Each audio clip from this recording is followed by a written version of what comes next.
સુરતમાં એસઆઈની કામગીરીને લઈને ગંભીર બેદરકારી સામે આવી છે। સુરતમાં 1,07,000 વાંધાજનક અરજીઓ સામે આવી છે। લિંબાયત વિધાનસભામાં 5,000 વાંધા અરજી નોંધાઈ છે। વાંધા અરજી માત્ર વિક્રમ પાટીલના નામે છે। બીએલઓ તમામ લોકોના ડેટા ફરીથી ચેક કરશે। મતદાર યાદીમાં સમાવેશ થશે કે નહીં તે અંગે નિર્ણય લેવાશે।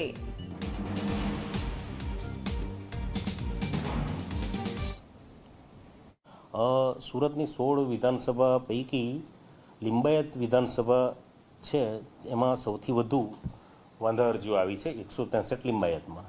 એમાં BLA દ્વારા લગભગ 5,000 જેટલી અને અન્ય મતદારો દ્વારા 22,000 જેટલી અરજીઓ અમને મળી છે। આ જે પણ અરજીઓ આવી છે એને અમે થોરોલી BLO મારફતે દરેક વિધાનસભામાં કન્સર્ન BLO જે છે જે તે પાર્ટના એના મારફતે વેરિફિકેશન કરાવશું અને એની BLOની રિમાર્ક્સ એટલે કે એ જે સ્થળ પર વેરિફિકેશન કરશે અને એનો જે રિપોર્ટ આપશે એના આધારે એના ઇલેક્ટરના રોલમાં નામ ડિલીટ કરવા કે ઇન્ક્લુઝન રાખવું એના પર નિર્ણય લેવામાં આવશે। લિંબાયત વિધાનસભામાં 5,000 વાંધા અરજી એક જ વ્યક્તિના નામે નોંધાઈ છે। ત્યારે ઝી 24 કલાક સવાલ પૂછી રહ્યું છે એસઆઈની કામગીરીમાં બેદરકારીનો હવે જવાબદાર કોણ છે? 5,000 વાંધા અરજી માત્ર એક જ વ્યક્તિના નામે કઈ રીતે કેમ નોંધાઈ શકે? શું કોઈ ચોક્કસ મતદારોને ટાર્ગેટ કરવામાં આવી રહ્યા છે? તેવા લોકો પણ સવાલ ઉઠાવી રહ્યા છે। BLOએ ફોર્મનું તટસ્થ વેરિફિકેશન કેમ ન કર્યું અને જો વેરિફિકેશન કરવામાં આવ્યું હોત તો આ પ્રશ્ન જ ન આવત। બેદરકાર સામે કડક કાર્યવાહી ક્યારે કરાશે?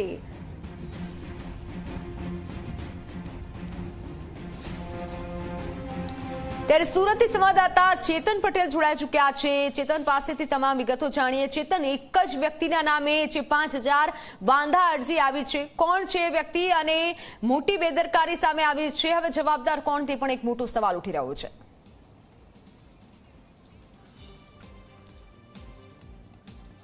જી મિત્તલ, ચોક્કસથી હાલ સમગ્ર ગુજરાત રાજ્યમાં એસઆઈની કામગીરી ચાલી રહી છે। આ વચ્ચે સમગ્ર સુરત શહેરની વાત કરીએ તો 1,05,000 જેટલા વાંધા હજી નોંધવામાં આવ્યા છે। તે પૈકી લિંબાયત વિધાનસભામાં જ માત્ર એક વ્યક્તિ દ્વારા 5,000 જેટલી વાંધા અરજીઓ કરવામાં આવી છે, જેનું નામ વિક્રમ પાટીલ છે। ખાસ કરીને વિક્રમ પાટીલની વાત કરીએ તો વિક્રમ પાટીલ ભાજપના લિંબાયત જે વોર્ડ છે તે વોર્ડના તેઓ કોર્પોરેટર પણ છે અને ખાસ કરીને તમામ એક જે વર્ગ છે તે વર્ગને ટાર્ગેટ કરવામાં આવ્યા છે અને તમામ જે લોકો છે તે લોકોને જે મૃત્યુ અથવા તો સ્થાનાંતર બતાવી દેવામાં આવ્યા છે। ખાસ કરીને ઝી 24 કલાકની ટીમ આંજણા વિસ્તારમાં આવેલા અનવરનગરમાં પહોંચી હતી। અનવરનગરની વાત કરીએ તો 1985માં આ જે અનવરનગર છે તેની સ્થાપના કરવામાં આવી હતી। ખુદ જે વ્યક્તિએ અનવરનગરની સ્થાપના કરી હતી તેમના ફોર્મમાં જે મૃત્યુનો જે ઓપ્શન હોય છે તેમાં ટીક માર્ક મારવામાં આવી હતી અને આ ટીક માર્ક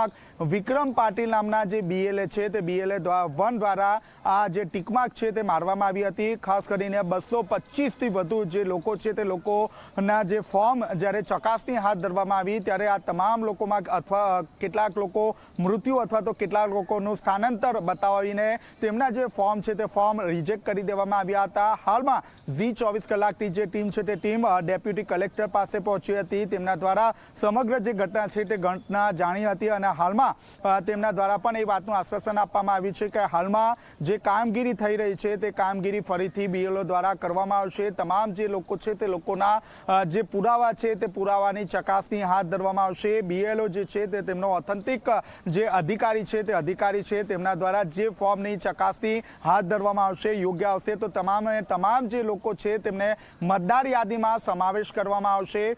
મહત્વની વાત છે કે જે રાજ્ય સરકારના જે BLO છે તે BLOની કામગીરી ક્યાંક ને ક્યાંક વધી જશે, કારણ કે આ જે કામગીરી છે તે અગાઉ થઈ ચૂકી છે, પરંતુ BLA 1 દ્વારા જે રીતે બેદરકારી દાખવવામાં આવી છે અને ફક્ત એક વર્ગને ટાર્ગેટ કરીને તેમના જે વાંધા અરજી કરવામાં આવી છે, ત્યારબાદ અલગ અલગ જે BLO છે તેમને એક જ જગ્યા પર કામગીરી હવે સોંપવામાં આવશે અને તેમના દ્વારા વહેલામાં વહેલી તકે તમામ જે લોકો છે તે લોકોના ફોર્મની ચકાસણી કરીને તેમને મતદાર યાદીમાં સમાવવાનો પ્રયાસ કરવામાં આવશે। પરંતુ અહીં મહત્વની વાત છે કે લિંબાયતના કોર્પોરેટર વિક્રમ પાટીલ નામના જે કોર્પોરેટર છે તેમના દ્વારા 5000થી વધુ જે અરજીઓ છે તેમાં વાંધા અરજી કરવામાં આવી છે, જે એક રેકોર્ડ ગુજરાતનો કહી શકાય, કારણ કે સમગ્ર ગુજરાત રાજ્યમાં 1,06,000 વાંધા અરજી આવી છે. તે પૈકી ફક્ત 5000 લિંબાયત વિધાનસભામાં નોંધાયો છે. ક્યાંક ને ક્યાંક જે મતનો જે ખેલ છે તે ખેલ અહીં જોવા મળી રહ્યો છે.